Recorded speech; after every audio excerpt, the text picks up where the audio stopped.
Hoy es el día del Señor.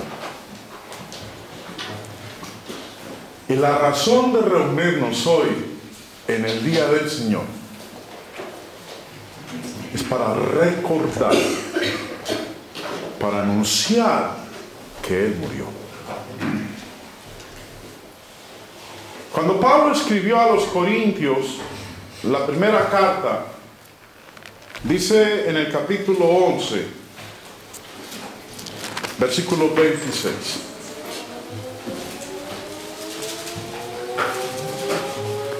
Esperemos que pase la sirena. Primera de Corintios 11, verso 26 dice: así fue todas las veces que comiereis este pan y bebiereis esta copa, la muerte del Señor anunciáis hasta que. Eso es lo que hemos venido a hacer hoy. A anunciar que Él murió. ¿Qué sabe usted de la muerte de Jesús? Cuando muere alguien ha llegado a nosotros, o que nos avisan que murió fulano o sutano, preguntamos: ¿y cómo murió? ¿Sabe usted cómo fue su muerte? Si fue una muerte tranquila o fue una muerte agónica. ¿Que cuánto duró? Que murió en un accidente. ¿Y cómo fue el accidente? Queremos detalles de eso. Bueno, no sé cuántos de mis hermanos, cuando hablan de la muerte del Señor, conocen los detalles de su muerte. Me sorprende a veces que reunidos como pueblo de Dios, la cena, compartimos. ¿Y qué decimos de su muerte? Isaías 53, 700 años antes de Cristo, dice, verso 1: ¿quién ha creído a nuestro anuncio? ¿Y sobre quién se ha manifestado el brazo de Jehová? Subirá cual renuevo delante de él, como raíz de tierra seca. No hay parecer en él ni hermosura. Le veremos, mas inatractivo para que le deseemos. Despreciado y desechado entre los hombres, varón de dolores, experimentado en quebranto, y como que escondimos de él el rostro. Fue menospreciado y no lo estimamos. Ciertamente llevó él nuestras enfermedades, sufrió nuestros dolores, y nosotros le tuvimos por azotado, por herido de Dios y abatido. Mas él herido fue por nuestras rebeliones, molido por nuestros pecados. El castigo de nuestra paz fue sobre él, y por su llaga fuimos nosotros curados. Déjeme preguntarle, hermano, ¿entiende usted esas palabras? Si no las he entendido hasta el día de hoy, permítame entonces hablarle de cómo murió.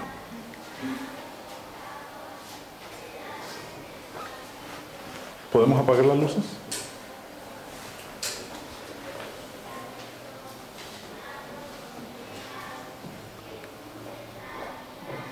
En el silencio de la noche,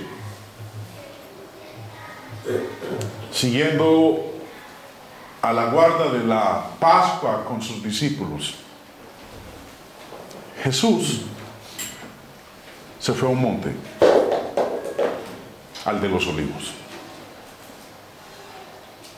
Dice la Escritura que se fue a un lugar llamado Getsemaní, y le dijo a sus discípulos cansados y fatigados: sentados aquí, entre tanto que yo voy y oro. Vinieron pues a un lugar que que se llama Getsemaní y dijo a sus discípulos: sentaos aquí, entre tanto que yo oro, y tomó consigo a Pedro, a Jacobo y a Juan y comenzó a entristecerse y a angustiarse. ¿Por qué? ¿Por qué dice esa parte final que comenzó a entristecerse y a angustiarse?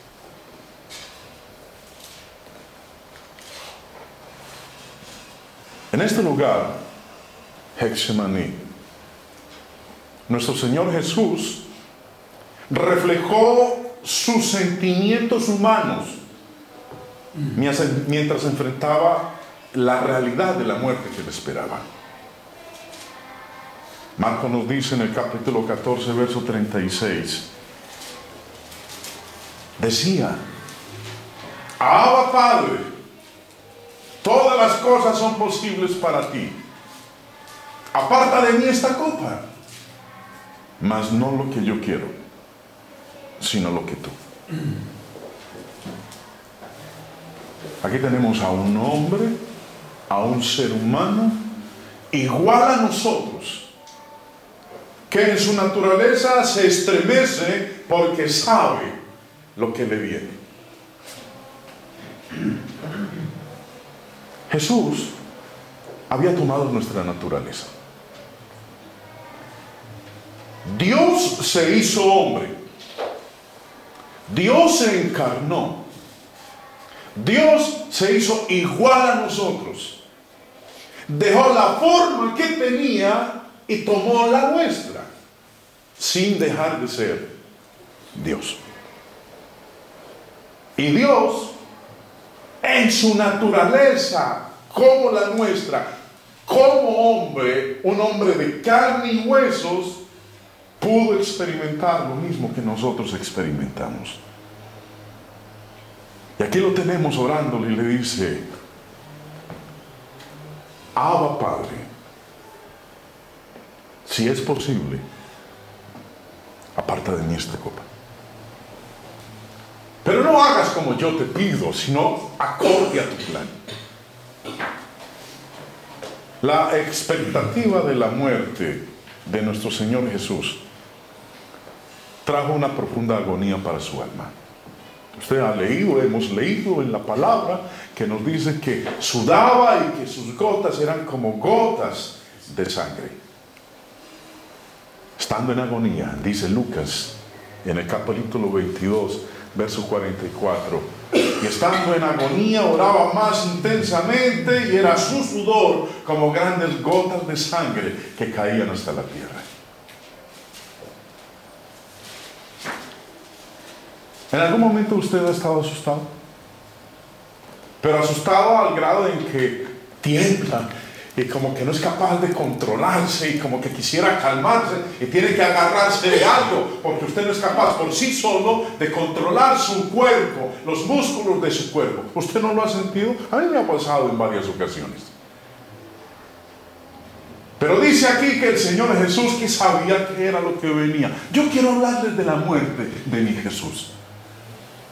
Quiero hablarles de aquel que murió por mí y por usted. Y si nunca le han hablado a usted de cómo murió, denme la oportunidad de contarle cómo murió. Espero que cuando salgamos de aquí podamos salir con una mente diferente de lo que venimos a hacer hoy. No meramente a sentarnos aquí, a cantar unos himnos, a decir amén a unas oraciones y a partir un pan y a tomar una copa. Eso lo hace cualquiera. Hemos venido a anunciar al mundo que murió el Hijo de Dios, que Dios vino a este mundo, que tomó nuestra forma, que vivió como nosotros y que gracias a lo que le pasó tenemos la esperanza de una vida eterna. Nos dice el escritor a los Hebreos que Cristo, Hebreos 5:7, en los días de su carne, ofreciendo ruegos y súplicas con gran clamor y lágrimas al que le podía librar de la muerte, fue oído a causa de su temor reverente. Y cuando él estaba haciendo eso, cuando le estaba rogando, cuando le suplicaba, cuando le decía con gran clamor, le gritaba y le lloraba al Padre: Padre, si es posible, él lo escuchó. Fue entonces cuando vino esa chusma, guiada por Judas, con lanzas y palos, a arrestarlo como si fuera un criminal. Se lo llevaron. Y después de una corta aparición ante Anás, lo llevaron donde Caifás, el sumo sacerdote. Juan, en su evangelio, en el capítulo 18, registra este incidente ante Anás. Nos dice: el jefe de los sacerdotes empezó a preguntarle a Jesús acerca de sus discípulos y de lo que enseñaba. Jesús le dijo: ¿por qué me preguntas a mí? Yo he hablado delante de todo el mundo. Siempre he enseñado en las sinagogas y en el templo, y nunca he dicho nada en secreto. Pregúntales a los que me han escuchado, ellos te dirán lo que he dicho. Cuando Jesús dijo esto, uno de los guardias del templo lo golpeó en la cara y le dijo: esa no es la manera de contestarle al jefe de los sacerdotes. Jesús le respondió: si dije algo malo, dime qué fue. Pero si lo que dije está bien, ¿por qué me golpeas? Luego Anás envió a Jesús todavía atado a Caifás, el jefe de los sacerdotes.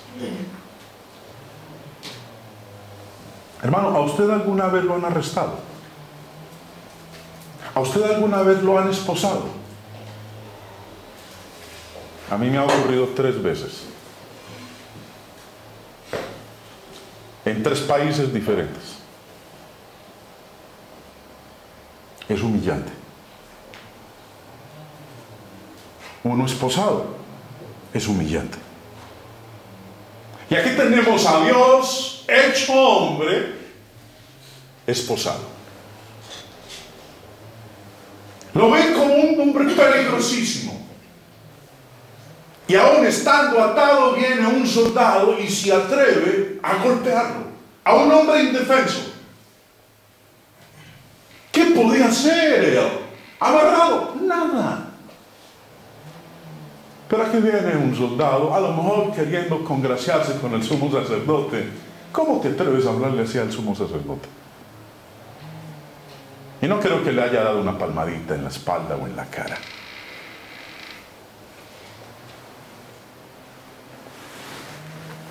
El sumo sacerdote le preguntó a Jesús acerca de sus discípulos y de su doctrina. Y en vista de que él había hablado abiertamente, no ocultando su doctrina, le respondió a él: ¿por qué me preguntas a mí? Pregunta a los que han oído, ¿qué les haya yo hablado? Y aquí ellos saben lo que yo he dicho. Más tarde, 2 testigos falsos fueron traídos para testificar contra Jesús. Mateo nos dice en el verso 59 del capítulo 26 de su evangelio: y los principales sacerdotes y los ancianos y todo el concilio buscaban testimonio contra Jesús para entregarle a muerte, y no lo hallaron. Aunque muchos testigos falsos se presentaban, pero luego vinieron 2 testigos falsos que dijeron: este dijo, puedo derribar el templo de Dios en 3 días. Y en 3 días reedificarlo. Y levantándose el sumo sacerdote le dijo: ¿no respondes nada? ¿Qué testifican estos contra ti?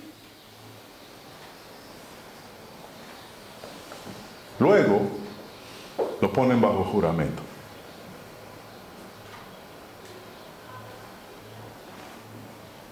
Y después de que escucha el sumo sacerdote la confesión de mi Señor, rasga sus vestiduras y dice: ¿qué más testimonio necesitamos?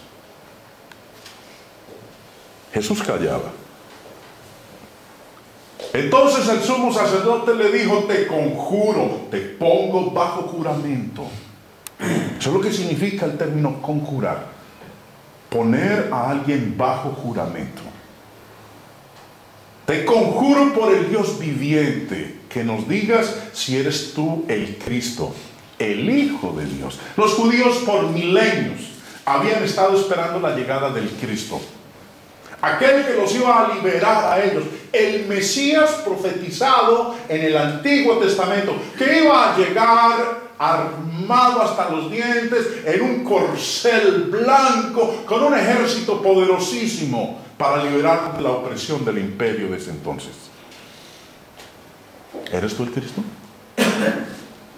¿El Hijo de Dios? Jesús le dijo: sí, Señor, tú lo has dicho. Y además os digo que desde ahora veréis al Hijo del Hombre sentado a la diestra del poder de Dios y viniendo en las nubes del cielo. Entonces el sumo sacerdote rasgó sus vestiduras diciendo: ha blasfemado. ¿Qué más necesidad tenemos de testigos? He aquí, ahora mismo habéis oído su blasfemia. ¿Qué os parece? Y respondieron ellos diciendo: es reo de muerte, hay que matarlo. Entonces le escupieron en el rostro y le dieron puñetazos, y otros le abofeteaban, diciendo: profetízanos, Cristo, ¿quién es el que te golpeó? Se burlaron de él. ¿De usted se han burlado alguna vez? Y si lo hicieron, como reaccionó. Le dijo hasta de qué se iba a morir. Le mentó la madre, la abuela y todos sus ancestros.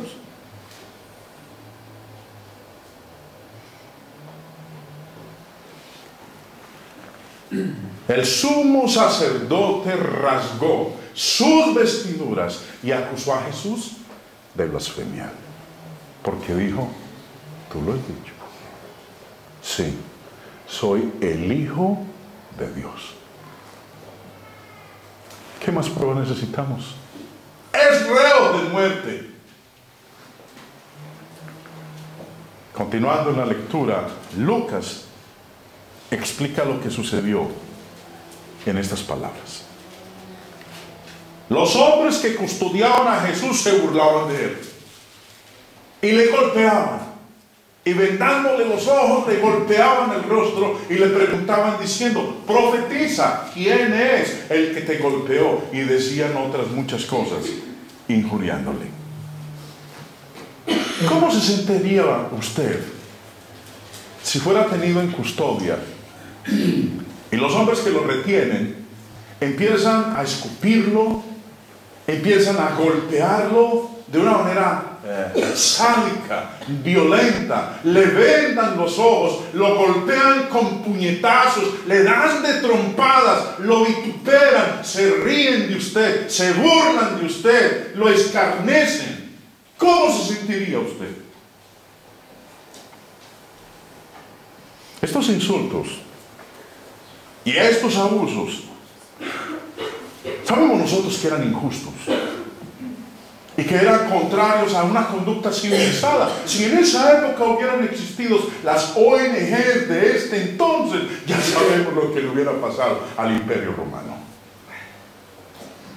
Una cantidad de retaliaciones de parte del mundo moderno. La brutalidad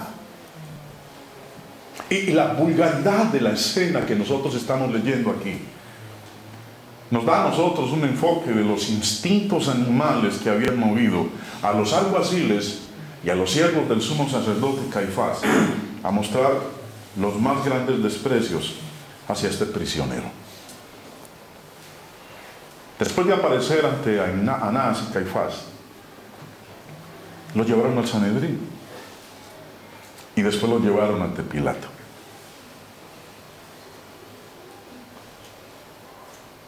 ¿Qué trato? De un lado para otro. Allá, luego allá, luego allá, luego allá. ¡Qué angustia! ¿A usted no le ha pasado? No sé cómo sea acá, pero a veces el sistema médico de nuestros países es vergonzoso. ¿Cómo juegan con la vida del ser humano? Va a esta clínica y no lo reciben ahí porque le falta un documento y lo mandan para otra. Allá llega y dice, señor, falta aquí una firma, lo mandan para otra. Juegan con uno lo que se llama el paseo de la muerte. Y al final el hombre se muere porque ninguno de ellos tuvo la dignidad para decir, venga, yo le atiendo. Aquí tenemos al Señor. Primero con Anás, luego donde Caifás, luego donde el Sanedrín y ahora ante Pilato, el gobernador romano de Judea. En el curso del interrogatorio, en su conversación con Pilato, él se da cuenta de que Jesús era de Galilea. Dice la narración. Levantándose entonces toda la muchedumbre de ellos, llevaron a Jesús a Pilato y comenzaron a acusarle diciendo, a este hemos hallado que pervierte a la nación y que prohíbe dar tributo a César, diciendo que él mismo es el Cristo, un rey. Entonces Pilato le preguntó diciendo, ¿eres tú el rey de los judíos? Y respondiendo él dijo, sí, Señor. Así como tú lo dices. Y Pilato dijo a los principales sacerdotes y a la gente, yo no encuentro ningún delito en este hombre.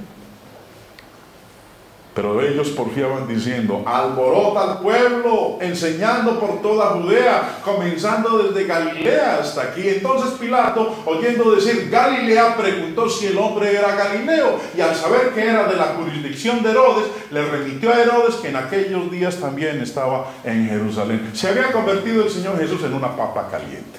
Nadie quería manejar la situación con él. Se lo tiraban de un lado para el otro a ver quién era el que se iba a atrever a hacer lo que pedían que hicieran con él. Y en este caso Herodes dijo, yo no me voy a meter en ese asunto. Este es un hombre inocente, yo me voy a lavar las manos. Entonces, cuando se enteró, como dice ahí la narración, que era de Galilea, de la jurisdicción de Herodes, dijo, aquí está la solución, se lo voy a tirar a Herodes. Y se lo tiró a Herodes. Herodes había querido por largo tiempo reunirse con Jesús. Había escuchado muchas cosas acerca de él. Y también esperaba verlo obrar un milagro. Dice la narración en Lucas 23, empezando en el verso 8. Herodes, viendo a Jesús, se alegró mucho, porque hacía tiempo que deseaba verle, porque había oído muchas cosas acerca de él y esperaba verle hacer alguna señal. Y le hacía muchas preguntas, pero él nada le respondió. Y estaban los principales sacerdotes y los escribas acusándole con gran vehemencia. Entonces Herodes, con sus soldados, le menospreció y escarneció, vistiéndole de una ropa espléndida, y volvió a enviarle a Pilato. Una vez más, desde la noche en que Jesús es arrestado, no ha tenido descanso. De un lado para otro. ¿Y cómo lo han tratado? Cada paso, en cada uno de los lugares donde ha estado, Anás, Caifás, Pilatos, Herodes, se han burlado de él. Lo han ridiculizado. Le han violado todos sus derechos. Y era un hombre ¿qué? Inocente. Y ahorita entonces Herodes dice, devolvámoslo. Vuelve a enviárselo a Pilato. Pilato tenía que hacer algo para apaciguar a los judíos. Y entonces se le ocurrió la idea de castigar al Señor Jesús y luego soltarlo. Cuando él dijo, lo voy a soltar, eso no le gustó bajo ninguna circunstancia a los acusadores. Entonces él tenía una costumbre, y era que en la fiesta de la Pascua siempre les liberaba a un delincuente. ¿Y qué delincuente? No era una joyita cualquiera. Nos dice en el capítulo 23, Lucas, empezando en el verso 13: entonces Pilato, convocando a los principales sacerdotes, a los gobernantes y al pueblo, les dijo: me habéis presentado a este como un hombre que perturba al pueblo. Pero habiéndole interrogado yo delante de vosotros, no he hallado en este hombre delito alguno de aquellos de que le acusáis. Y ni aun Herodes, porque os remití a él, y aquí nada digno de muerte ha hecho este hombre. Le soltaré, pues, después de castigar. Lo voy a liberar. Pero tranquilos, le voy a dar un poquito de tortura, lo voy a castigar. Y tenía necesidad de soltarles uno en cada fiesta. Mas toda la multitud dio voces a una diciendo: fuera con este, y suéltanos a Barrabás. Este había sido echado en la cárcel por sedición en la ciudad y por un homicidio. Les habló otra vez Pilato, queriendo soltar a Jesús. Pero ellos volvieron a dar voces diciendo: crucifícale, crucifícale. Me van a tener que invitar, hermanos, para una próxima, para hablar de la crucifixión, ¿verdad? ¿Usted entiende la crucifixión de Jesús? Horrible. No es la figurita que nos han mostrado nosotros ahí del Señor con los brazos extendidos de ahí.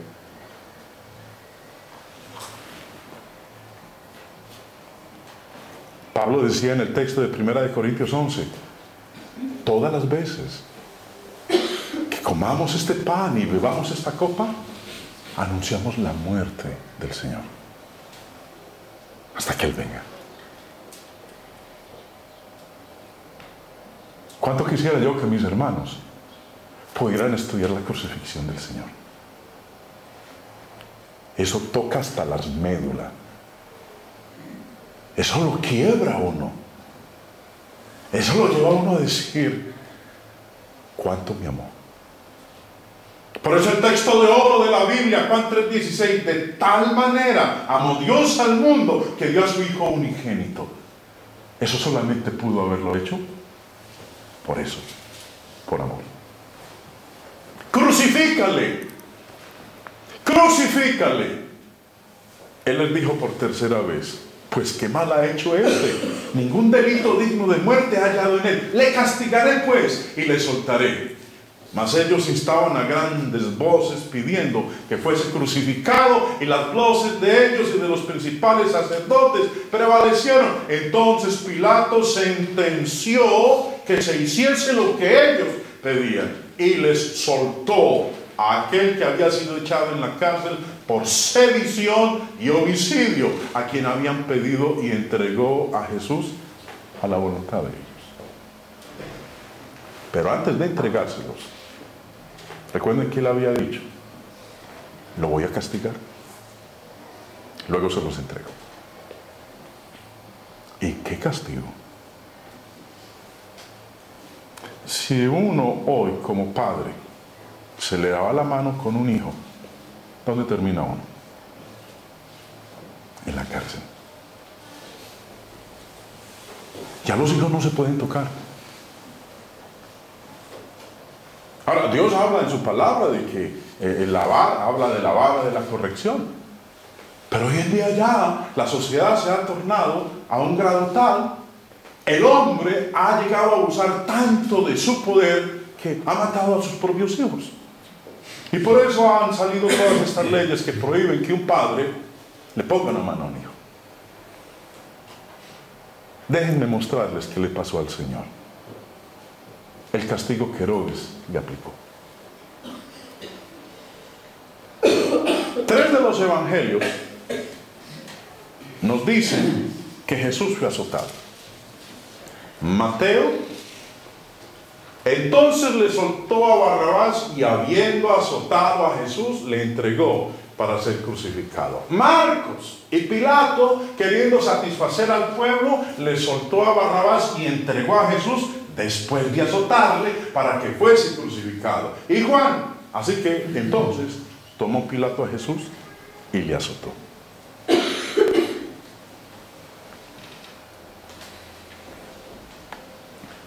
Aquellos que todavía usamos el cuerito de vaca para disciplinar a nuestros hijos, uno le da 3 correazos o 4, ya, claro que uno termina todo acelerado después de haberle calentado las nalgas a esa muchacha.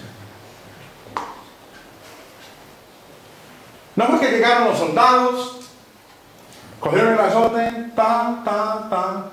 ya, listo, azotado. Permítanme hablarles de eso, del azotamiento que le aplicó Herodes, que le aplicó Pilato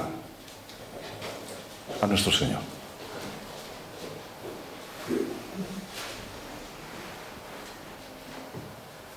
¿Cuántos de ustedes hayan visto la película de Mel Gibson, La Pasión de Cristo? La criticaron. ¡Qué muy violenta! ¡Qué muy sanguinaria! ¡Qué desproporcionada! Bueno, los que hablaron de esa manera no conocen nada de la historia. Porque es, desde mi óptica personal, la descripción más gráfica de lo que realmente le ocurrió a mi Señor. Quiero compartir la historia con ustedes. Alfred Edelstein, judío convertido al cristianismo, en su libro La vida y los tiempos de Jesús el Mesías, en la página 533 dice: pero por más que fuera modificado y sin repetir el horroroso realismo de que da cuenta Cicerón, los azotes eran la terrible introducción a la crucifixión. Y a ese evento se le llamaba la muerte intermedia. Despojado de sus vestidos, con las manos atadas y la espalda inclinada, se ataba a la víctima a una columna o una estaca enfrente del pretorio. Y si quiere verlo usted de una manera gráfica, permítame colocarle la imagen dentro de un momento. Sigue diciendo el señor Alfred Edelstein en su libro: a las tiras de cuero de los azotes se añadían pedacitos de plomo o clavos y huesos que laceraban la espalda, el pecho y la cara hasta que la víctima caía ante el juez hecha una piltrafa de carne ensangrentada. Algo parecido a esto. No fue que llegó el soldado, le dio contra la pared, un azote, 2 azotes, 3 azotes, sale, para que lo crucifiquen. Como dice este señor judío, el azote romano de esa época, empleado por los verdugos para castigar a aquellos que habían sido condenados a muerte, le hacían una muerte previa. Porque la mayoría de los que eran azotados antes de ser crucificados no terminaban vivos, se morían en el azotamiento. Porque esas bolas de acero, esos huesos o metal que estaban incrustados en los flecos del azote, cuando llegaba el soldado romano no era que llegaba y le hacía así. No, descargaba toda su fuerza y su ira y golpeaba la piel, partía los huesos y esos flecos se enredaban en los brazos o en el torso, y luego cuando estaban enredados, el soldado romano no era que fuera allá y le quitaba el flequito para poder seguir haciendo, sino que alaba el azote, y esos huesos, ese metal afilado que ya se había incrustado en la piel, lo abría, lo rajaba, y solo quedaba la carne viva y la sangre empezaba a correr. Dice también el señor Lee Strobel en su libro El caso de Cristo, en la página 226 y 227. Las flagelaciones romanas eran conocidas por ser terriblemente brutales.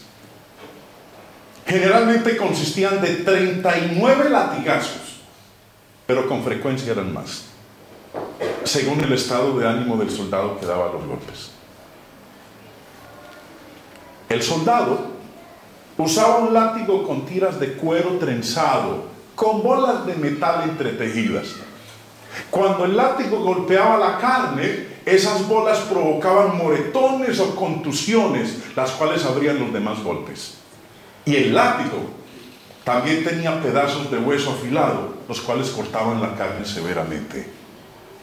La espalda quedaba tan desgarrada que la espina dorsal a veces quedaba expuesta debido a los cortes tan profundos.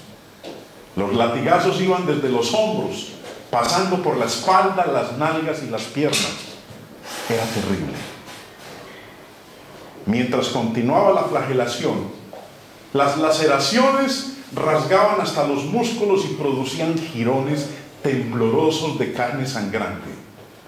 Un historiador del siglo III llamado Eusebio describió una flagelación de la siguiente manera: las venas de la víctima quedaban al descubierto y los mismos músculos, tendones y las entrañas quedaban abiertos y expuestos. Por eso se le llamaba la muerte intermedia. Porque muchos de ellos morían en el azotamiento. No he terminado. Sabemos que muchas personas morían a causa de este tipo de castigo, incluso antes de que pudieran ser crucificadas. Por lo menos, la víctima podía experimentar un dolor tremendo y entrar en conmoción hipovolémica. ¿Qué significa conmoción hipovolémica? Hipo significa bajo. Vol se refiere a volumen y hémica significa sangre. Por lo tanto, conmoción hipovolémica quiere decir que la persona sufre los efectos de la pérdida de una gran cantidad de sangre. Esto causa 4 efectos. Primero, el corazón se acelera para tratar de bombear sangre que ya no existe. En segundo lugar, baja la presión sanguínea, lo cual provoca un desmayo o colapso. En tercer lugar, los riñones dejan de producir orina para mantener el volumen restante. Y en cuarto lugar, la persona comienza a sentirse sedienta porque el cuerpo ansía fluidos para reponer el volumen de sangre perdido. Jesús se encontraba en condición hipovolémica mientras ascendía por el camino hacia el lugar de la ejecución en el Calvario, llevando el madero horizontal de la cruz. Finalmente se desplomó y un soldado romano le ordenó a Simón que llevara la cruz por él. Luego leemos que Jesús dice: tengo sed, y en ese momento se le ofrece un trago de vinagre. Debido a los terribles efectos de la golpiza, no hay duda de que Jesús se encontraba en estado crítico, incluso antes de que con clavos traspasaran sus manos y sus pies. La muerte del Señor anunciáis hasta que Él venga. No, Jesús murió por nuestros pecados. Estaba profetizado desde el Antiguo Testamento que un hombre lo iba a traicionar, lo iba a vender por unas cuantas monedas de plata. Jesús fue, cargó la cruz y llegó al Calvario y murió. Y resucitó al tercer día. Esa es una descripción muy paupérrima y pobre. Demostrarle al mundo la muerte de un ser así, no más. Esto es algo que tiene que tocarnos las entrañas.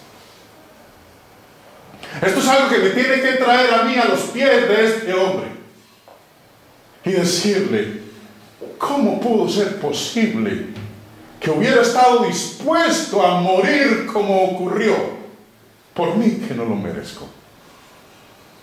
Morir como murió. Lo torturaron, hermanos. Y no fue cualquier clase de tortura. Por eso esa noche, sus gotas eran como sangre. Y le oraba al Padre: Padre, si es posible, pasa de mí esta copa, pero no como yo quiero, sino como tú lo has pedido. Estoy dispuesto, te ruego, te suplico. Y decía el texto en Hebreos que fue oído a causa de su clamor reverente. Y entonces Dios le envió un ángel para reconfortarle. Eso es que hay que hablar, lo que hay que hablarle al mundo. No es meramente venir y preguntar quién quiere bautizarse hoy, quién quiere que sus pecados les sean perdonados. No, hay que hablarles de que Dios vino al mundo y murió por nosotros, vivió como nosotros, sufrió como nosotros y más que nosotros. Ese es el Jesús en el cual yo creo y al cual me rendí y al cual sirvo hoy. Yo no sirvo a un Jesús superstar. Yo no sigo a un Jesús de imágenes, hermoso como lo pintan, con cabellos dorados y ojos azules y una tez blanca. Yo sigo a un varón de dolores, experimentado en quebrantos. ¿Qué es lo que dice Isaías en el capítulo 53? Después de que hicieron eso con él, que pudo superar y no morir en el azotamiento, que avanzó a lo que era conocido y se conoce como la muerte intermedia, se lo entregó a los soldados. En las manos de los despiadados romanos. Después de que habían hecho lo que hicieron con él, que lo habían convertido en una piltrafa humana, que lo habían despedazado, que le habían abierto sus entrañas, que habían visto sus nervios, su carne y su sangre,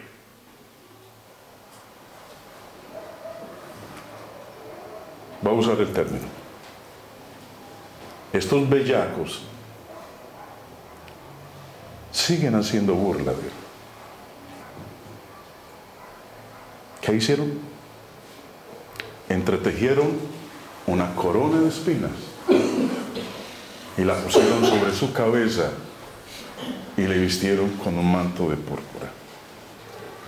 Esto fue después de que lo habían azotado, fue después de que se habían burlado de él, fue después de que le habían dado de bofetadas.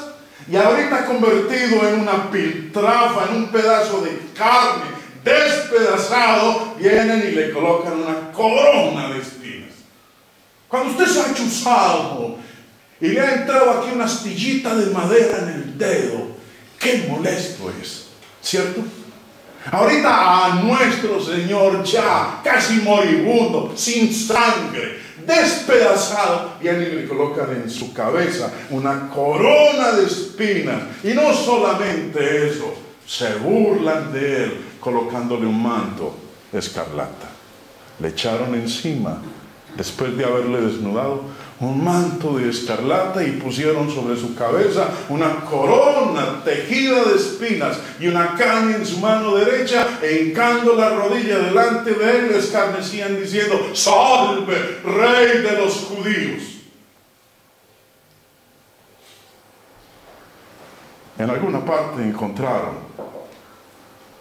plantas espinosas para usarla en esa corona. Cubierto con sangre, rasgado con los azotes, torturado con la corona de espinas penetrándole la cabeza, con ríos de sangre corriendo por su rostro, le pusieron una caña en su mano derecha, porque un rey necesitaba un cetro. Ahora, aquellos que lo habían vestido, que lo habían coronado y que le habían colocado rey de los judíos, venían y le hacían reverencia, burlándose y diciéndole: salve, rey de los judíos. Y como si todo esto no fuera suficiente, le escupían y tomaban la caña y le golpeaban en la cabeza y le daban bofetadas. Pero llegó la orden más perversa, la peor de todas. Se lo llevaron después de haberse burlado de él, después de haber hecho con él lo que se les había antojado. Llegó la peor de todas, la orden más vil y miserable de todas. Se lo llevaron para crucificarlo. Pero para esa parte me tendrán que invitar.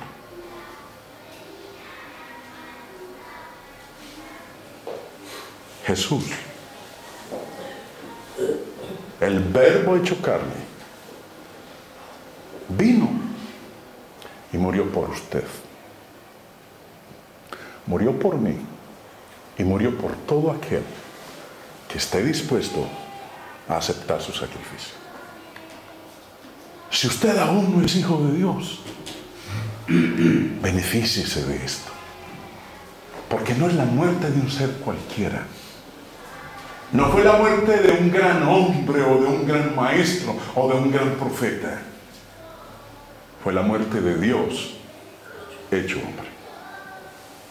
Hoy, si usted quisiera beneficiarse de su muerte, tiene la oportunidad.